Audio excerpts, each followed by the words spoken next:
Saatnya ngopi bareng, namun sebelumnya jangan lupa like, subscribe, dan tekan tombol notifikasinya. Serta bagikan kepada yang lain.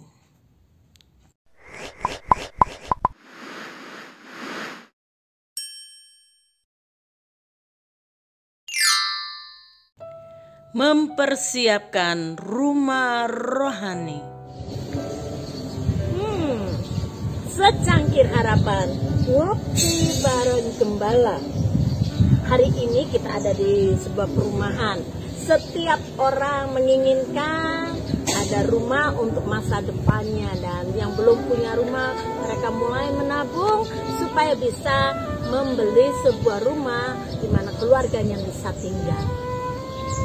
Pertanyaannya adalah, apakah kita juga sudah mempersiapkan rumah rohani kita? Tuhan pernah menegur bangsa Israel di dalam Hagai pasal yang pertama ayat yang 9. Kamu mengharap banyak, tetapi hasilnya sedikit. Dan ketika kamu membawanya ke rumah, aku menghembuskannya. Oleh karena apa? Demikianlah firman Yahweh semesta alam. Oleh karena rumahku yang tetap menjadi reruntuhan, sedang kamu masing-masing sibuk dengan urusan rumahnya sendiri. Kenapa bangsa Israel ditegur oleh Tuhan? Karena mereka sibuk memapani atau membangun rumah mereka sendiri dan membiarkan bait Yahweh, bait Tuhan, hanya tetap sebagai reruntuhan. Padahal bait Tuhan itu adalah simbol dari kehadiran Tuhan dalam kehidupan bangsa Israel. Dan bisa dipastikan ketika bangsa Israel hanya sibuk dengan keperluan rumahnya sendiri, tidak memperhatikan bait Tuhan, mereka sedang tidak memperhatikan kehidupan rohani mereka. Karena itu bangsa Israel mengalami bagaimana mereka panen, hasilnya mengecewakan.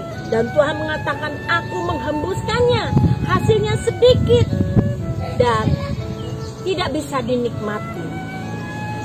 Seringkali mungkin kita kecewa karena kita sudah bekerja begitu keras, tetapi hasilnya tidak mencukupi. Satu saat perlu kita merenungkan hal ini. Kita boleh menyiapkan rumah untuk keluarga kita, tetapi apakah kita sudah memperhatikan rumah rohani kita? Mempersiapkan anak-anak kita untuk terus juga membangun hidup rohani mereka. Kadangkala orang Kristen melupakan jam ibadah. Untuk apa? Untuk rekreasi dengan keluarga, supaya damai, supaya senang anaknya. Utamakan ibadah, utamakan pembangunan rumah rohani kita. Itu penting juga dan sangat penting dalam kehidupan kita. Jangan melupakan apa yang sangat penting dalam hidup kita. Sangat menyeramkan apa yang Tuhan sampaikan melalui Nabi Hagai. Bangsa Israel melalaikan pembangunan rumah rohaninya sehingga mengalami sesuatu hal yang tidak menyenangkan. Jangan sampai itu terjadi dengan kehidupan kita. Mari terus kita berusaha membangun rumah rohani kita bersama dengan keluarga kita. Dimulai dari rumah tangga kita. Bangun mezbah doa kita bersama keluarga, dan setiap minggu mari datang beribadah kepada Tuhan. Di masa-masa seperti ini perlu kita terus membangun ibadah kita. Jangan pernah tinggalkan ibadah. Dan saya yakin ketika kita membangun rumah doa kita, membangun rumah rohani kita, maka berkat Tuhan itu akan mengalir. Janji Tuhan akan ditepati. Ketika kita membangun rumah rohani kita, maka Tuhan akan memberi berkat. Karena Tuhan adalah Tuhan yang memiliki emas dan perak. Bahkan seluruh alam semesta ini adalah kepunyaan. Jadi Masihkah kita menunda-nunda untuk membangun rumah rohani kita?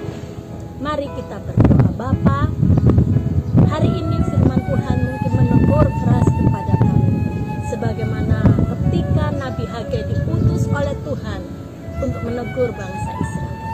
Kami terlalu sibuk membangun rumah kami secara jasmani, tetapi kami lupa bagaimana kami membangun rumah rohani, baik kami maupun anak-anak kami. Kami seringkali meninggalkan jam-jam ibadah kami. Tuhan, hari ini kami bersyukur Tuhan mengingatkan kami. Tolong kami untuk kembali membangun mezbah doa di tengah-tengah keluarga kami. Kami tetap beribadah dengan setia kepadamu.